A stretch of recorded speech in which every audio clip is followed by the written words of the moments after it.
salut tout le monde, c'est Hugo et donc aujourd'hui on se retrouve pour une nouvelle vidéo qui va être un unboxing.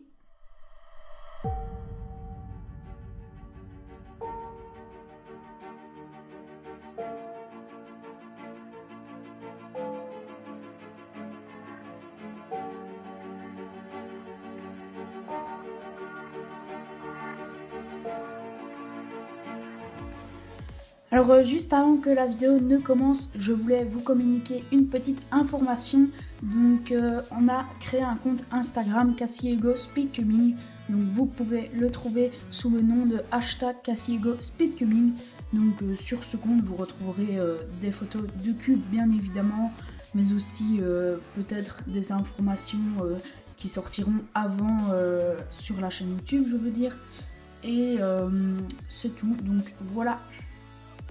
Donc c'est le tout premier unboxing de la chaîne.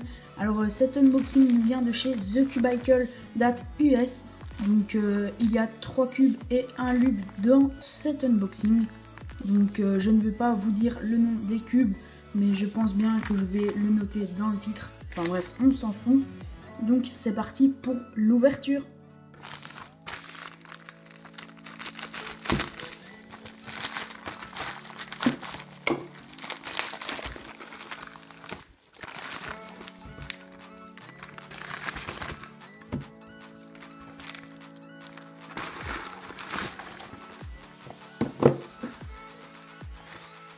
Alors voilà, j'ai sorti tous les cubes.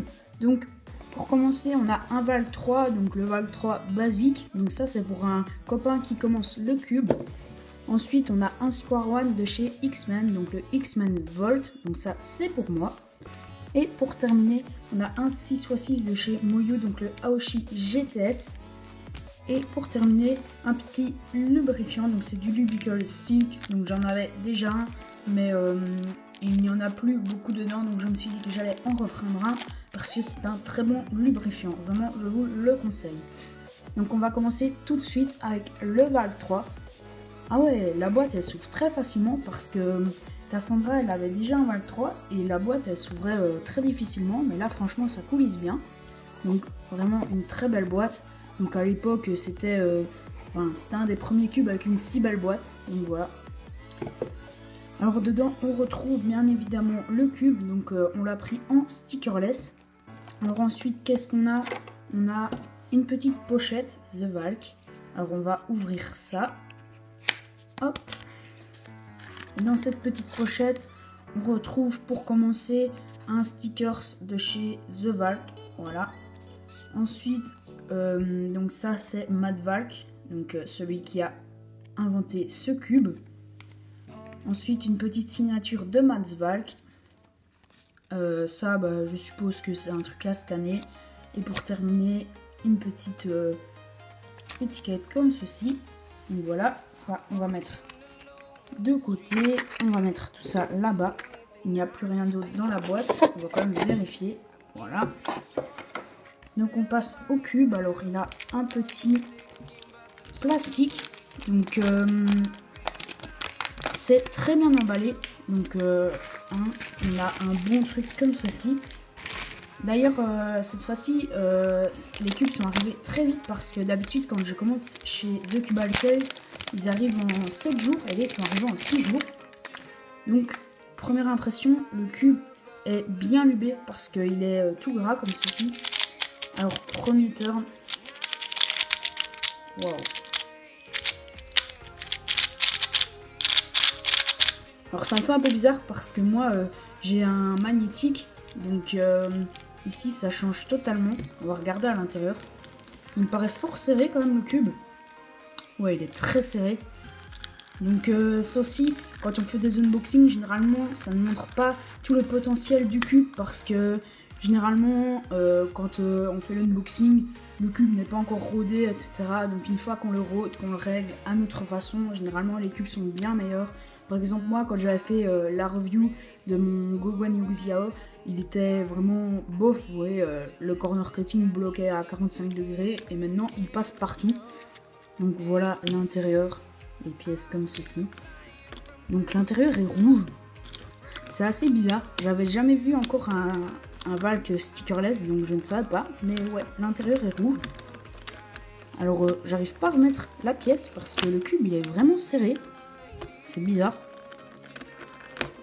Donc voilà, j'ai réussi à la remettre.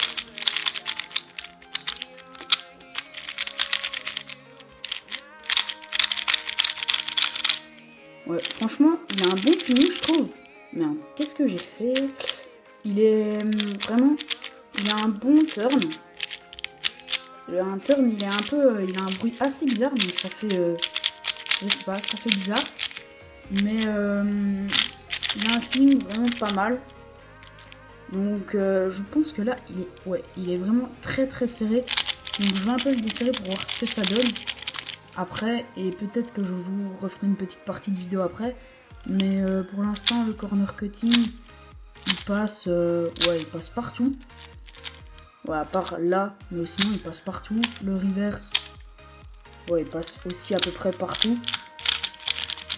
Donc franchement, ouais, c'est un très très bon turn.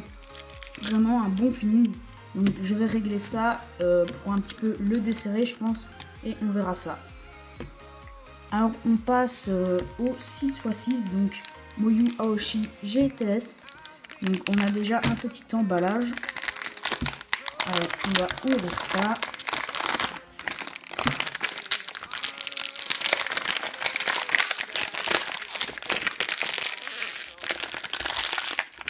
Voilà. Alors, donc une assez belle boîte. Alors comment est-ce que ça s'ouvre? Ah oui, comme ceci. Donc c'est une boîte magnétique comme le 3x3 JTS2M et le JTS2 tout court. Donc ça se présente comme ceci. Alors on va sortir les choses. Donc on a le cube. Ensuite on a des petits accessoires. Donc très belle boîte. On va la mettre de côté. Alors pour commencer, une petite notice. Donc ça on s'en fout un peu. Alors une carte de la team Moyu comme ceci, avec de l'autre côté une photo de Lucas Hater et une autre carte de Moyu, donc lui je ne sais pas c'est qui, et de l'autre côté des petits trucs à scanner. Donc voilà. Alors le cube aussi emballé, donc il est aussi en stickerless. Alors qu'est-ce que ça donne? Donc je n'ai jamais testé de 6x6, donc je vais essayer de vous faire un bon avis, mais franchement je sais pas du tout ce que c'est censé donner puisque je n'en ai jamais testé. Alors il m'a l'air de popper parce que ouais, il m'a l'air assez desserré peut-être. Je pense qu'il pop un peu parce que là en bourrinant un peu, je vais dire il pop légèrement, je pense. Donc au niveau du corner cut, ouais, on va pas plus loin que ça. Le reverse pareil. Alors, les tranches externes tournent assez rapidement. Ensuite, les tranches internes. Ouais. Et donc, on entend au bruit qu'il est fort sec, je trouve. Parce qu'il n'est pas gras comme le Valk. On sent qu'il est tout gras. Ici, il n'est pas tout gras. Et je pense qu'il n'est pas très fort lubrifié parce qu'au bruit, on entend qu'il est tout sec. Sinon, les couleurs sont assez belles en stickerless comme ça. En fait, je ne sais pas trop quoi vous dire puisque je n'ai jamais eu de 6x6. Donc sûrement que Cassandra vous fera une petite review.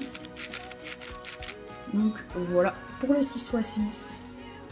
Alors on termine avec mon cube, donc le X-Men Volt.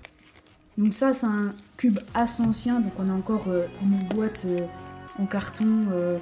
Ah oui, au fait il y a du papier collant, c'est pour ça que je n'arrive pas à l'ouvrir.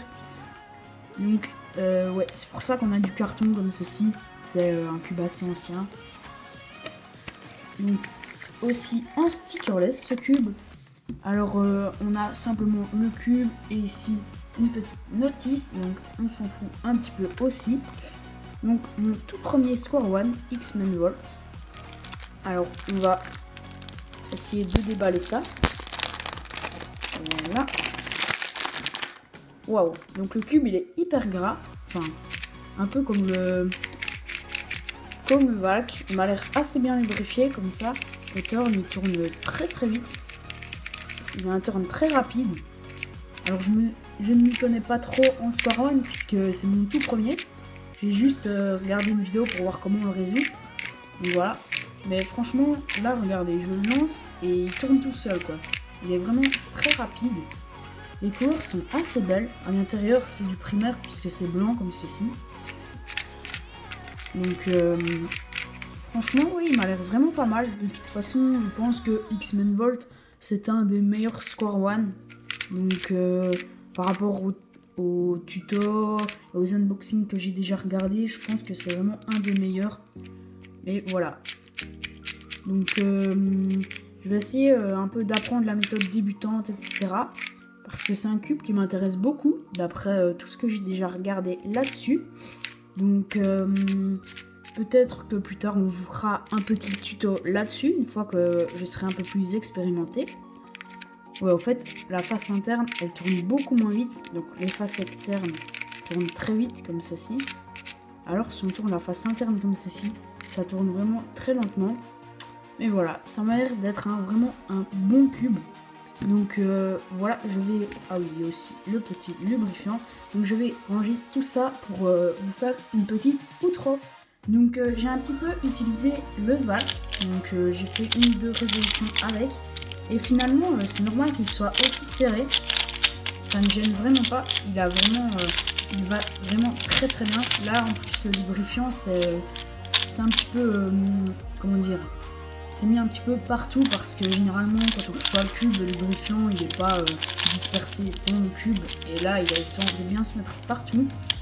Donc je trouve que c'est vraiment un très bon cube puisque maintenant après le temps et tout, il n'est plus qu'à 12 €. Ouais, ça revient à 12 € sur The Cubicle. Donc c'est vraiment pas très cher par rapport à un cube qui... Voilà, très très bien. Donc ici, il n'est pas magnétique, mais franchement, il est très très contrôlable, parce que moi, sur mon ancien cube, donc à mon Moyu Elong 1, il n'était pas du tout contrôlable. C'est-à-dire que il allait vite et tout, mais il n'était pas vraiment contrôlable. Et ici, on est vraiment sur un cube très contrôlable, avec un bon corner cutting, un bon reverse. Il m'a pas l'air de popper puisque quand j'ai enlevé la pièce, j'ai eu beaucoup de mal à la remettre. Au niveau du corner twist, franchement, il est dur aussi. Donc à mon avis, on n'a aucun problème de pop. Il n'y a quasiment aucun lock-up. Donc vraiment un très très bon cube. Donc je vous le conseille vraiment. Donc le 6x6, bah, ça je sais pas vraiment vous dire ce qu'il vaut puisque je n'en ai jamais fait. Mais je pense que niveau rapport qualité-prix, ça a l'air pas mal quand même. Et pour terminer, bah, le Square One, ça m'a l'air d'être un très très bon cube aussi. Avec un très bon rapport qualité-prix aussi, puisqu'il n'est qu'à 14 $, donc 11 ou 12 €. Et c'est un des meilleurs au monde. Donc voilà, je pense que c'est un très bon Square One. Et pour terminer, ça je vous conseille vraiment ce petit lubrifiant. Donc voilà pour cette vidéo. Elle est finie, donc j'espère qu'elle vous aura plu. Si c'est le cas, n'hésitez pas à liker et à commenter la vidéo en nous donnant des idées de vidéos à faire, ce qui nous aiderait beaucoup. Donc je vous laisse avec cette belle fin et à la prochaine.